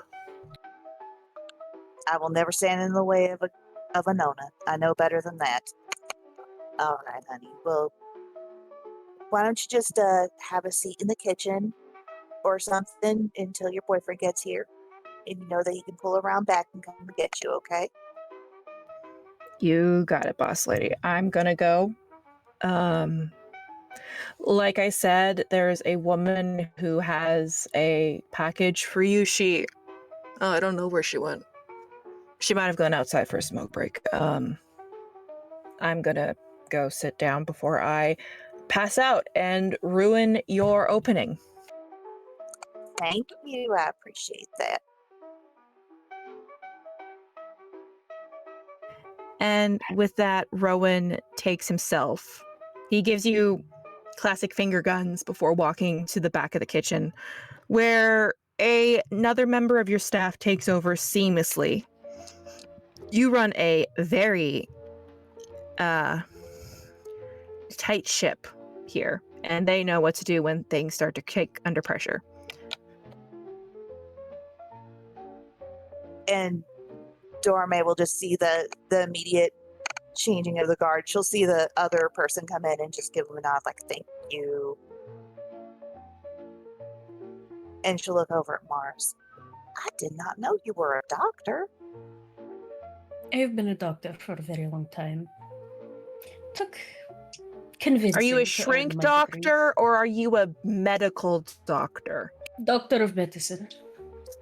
With an official degree, though it is older at this point. Kept up with what needs to be kept up with. Brains? Hearts? Sex? No. Maybe. I could presumably perform that sort of operation, but that is... I'm a doctor of medicine and a surgeon first and foremost, but I know my basics and my care routines. The reason why I am looking at you, Dora Mae, is because this is going to turn into a plague if we don't stamp it out quickly. So be on the lookout of anybody else getting sick. Not a problem. Wait. I will do that. Wait, is this like that, what did Corey call it? The 19 sickness. The 19 sickness. You're not talking about the Spanish flu from the early 1900s, are you? No, the recent one where all you had to go inside and you all became sad. Danica has her phone out again, being sarcastic, although she seems to be a bit more frustrated with it than normal. She talks out and says, she's talking about COVID. Yeah, the Essentially, 19 sickness.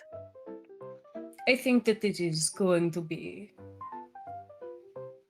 quite the epidemic if not stamped out or handled correctly. I have a way of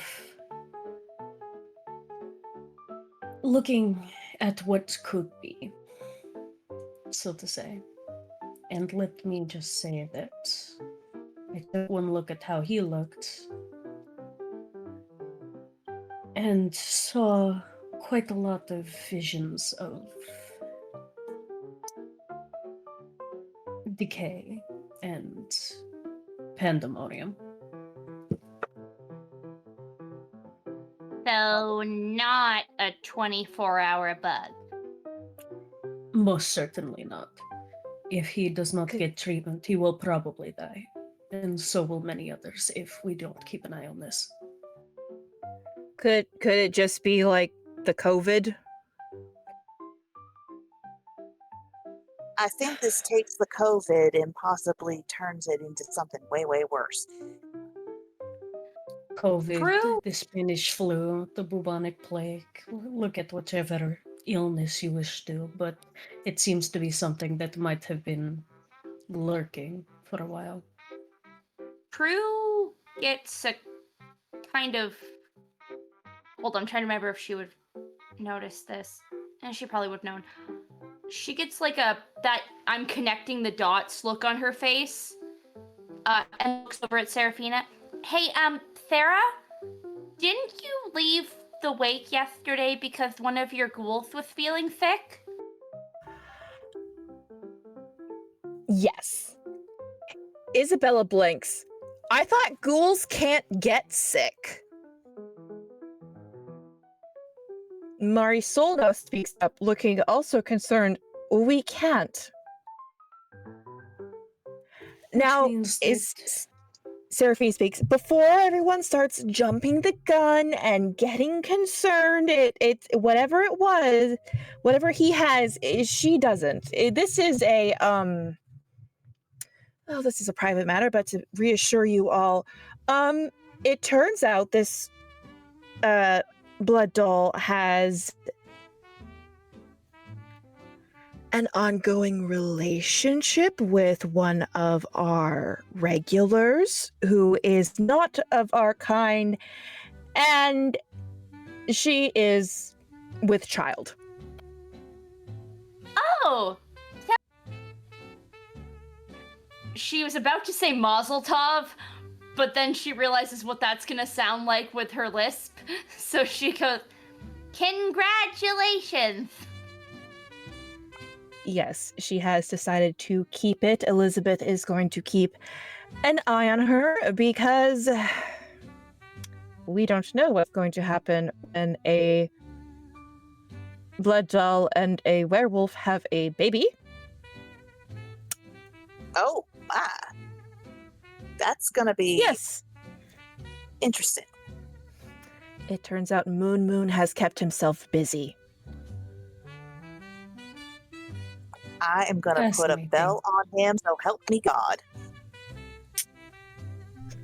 But yes, no, she is fine. She's not, well, it was morning sickness, but that's to be expected. She is currently in her first trimester. She is fine.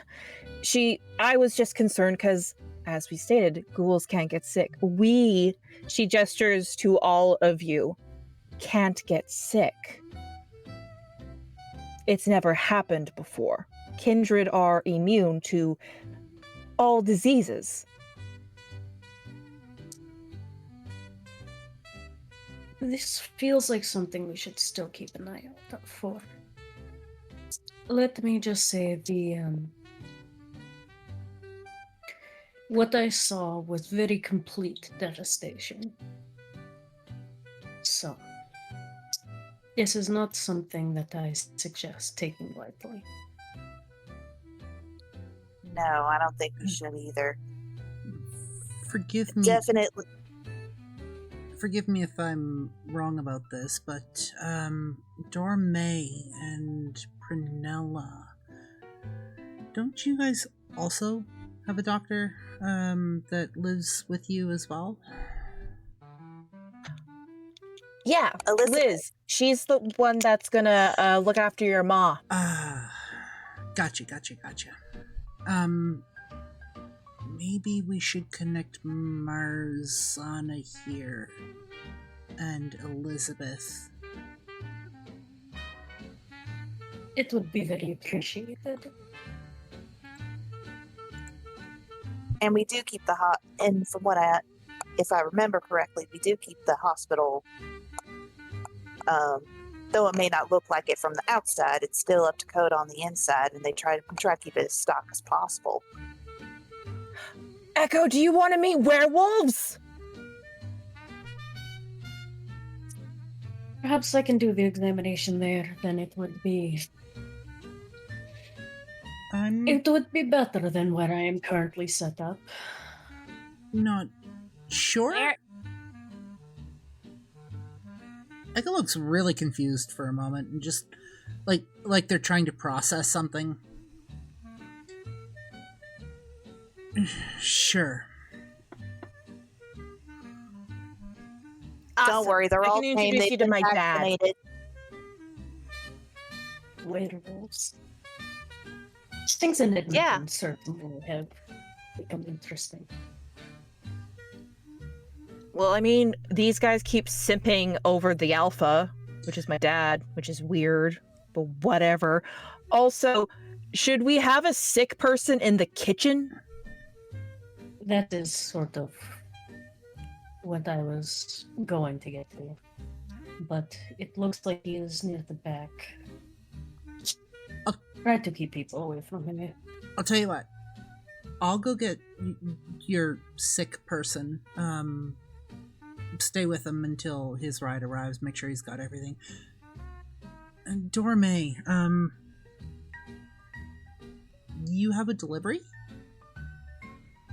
Right. And she starts scanning the room to see if there's anybody there with a package.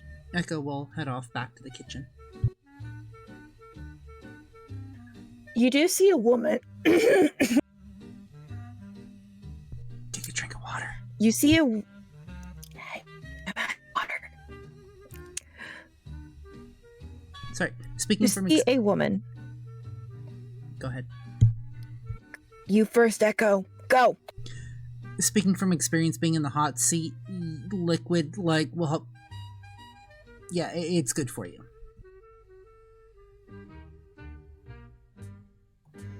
You see a woman standing by the front door, enough out of the way that she won't interfere with anyone entering. She could almost be described as mouseish, wearing a burgundy cardigan and dark gray slacks. She has white hair that's tumbling down past her shoulders, but it also appears to be pinned in the back as if it's a half up, half down. Her eyes are so dark you could almost think they were black. She stands at 5'9". The short heels that she wore give her that little bit of extra height to add that hint of confidence. You see her holding a package that seems, it's roughly the size of a bread box. Dora Mae will come over. Hello, I understand you have a package for me. She nods her head, holds it out to you. It is wrapped in plain brown paper with nothing else to it. No name, no return address. And she holds it out to you. Dora Mae will take it with a smile. Thank you. If you want to go ahead and get yourself something to drink or eat, feel free. And she'll kind of bring it up to her ear to hear if there's any ticking. It's like you don't Make a trust dexterity roll. No, you're fine. You're fine. You don't need to make a dex roll. You don't hear anything. You hear something like hit the side, and like it sounds like there might be either paper or styrofoam in it.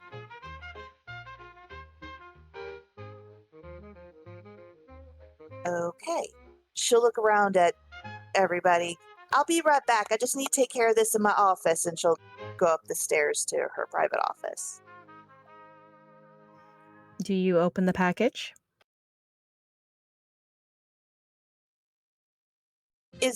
Before she opens it, is there anything on this package that I would recognize? Is there like a hallmark? Is there like a marking of a hallmark or something? So Currently, it is only wrapped in the brown paper that you would find at most postal stores. addingly unhelpful. Okay. So she just very carefully opens it up. Again, making sure to, like, she's over here and peeling it up in case something explodes. As you peel off the paper, the box it's kind of similar to a shoebox where you have to like lift the lid off to see the inside.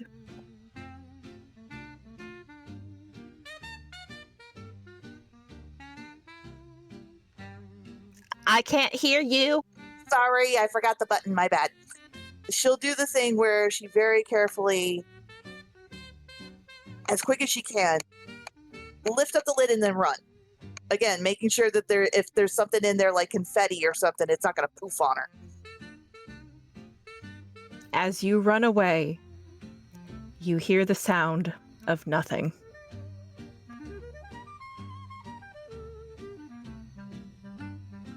Well, good to know I'm not being glitter bombed. Yay.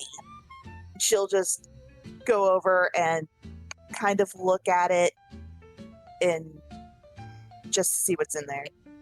Inside the package, you notice on the inside of the lid is a red and black butterfly. Oh, Within the pretty. package is a book and a note. The note says, "Been holding on to this since the incident with Tyrion. Ask your friends who Tyrion is. Thought there was something in there you could use. Last I heard, Lee has been quite bored and would jump at the opportunity to do something interesting."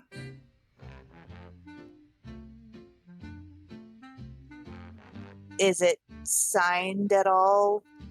Like, can I tell by the handwriting who Nope. this is from? It's very neat handwriting, but there is no signature. You can also tell it's old because it's in cursive. Okay. And she'll take out the book and start to thumb through it just to see what's in there. As you thumb through it, most of the book is illegible, but one specific thing stands out.